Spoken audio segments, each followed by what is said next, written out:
So for the first comp, we'll click on that and it'll open up an empty comp. And we'll go to our sources and we will take the flower and we will drop it into our comp so that it will just automatically center when we do it that way. Now when we take a look at all of our transform properties, changing the opacity is pretty understandable. Turning the rotation, changing the scale, moving the position, that all makes sense. It's the anchor point that's a little hinky to learn about. And this target right here is the anchor point. And normally it can't be moved with our picker tool, and so we need to use our hand behind anchor point tool. So I'll click that. And with the anchor point in the center, when we rotate, we see that it moves in the middle. But if we move this anchor point down to the bottom, then that allows our rotation to happen from down there, which I like a little bit better.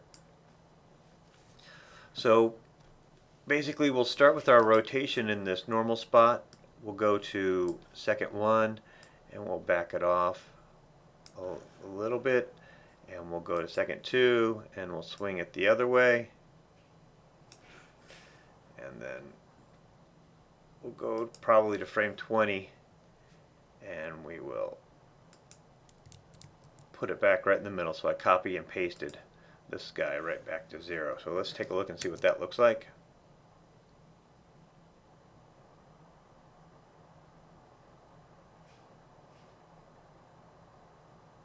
Okay.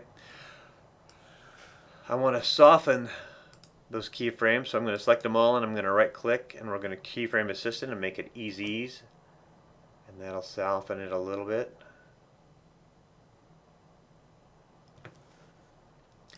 And I think I want it to go a little and a little bit there, maybe just a little. Oops, I just want to move this one, move it down a little later.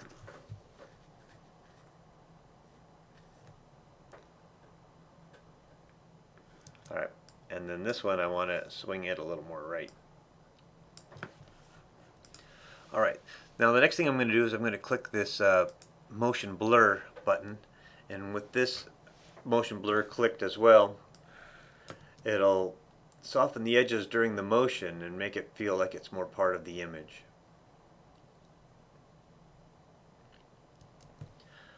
Alright, so that looks pretty good, so we'll just go composition, pre-render, write in your name, tell it where you want it to be saved, whether it's the desktop or your hard drive, and then we want to tell it to make it to be Apple ProRes Lite. Go ahead and render that and post it to Canvas.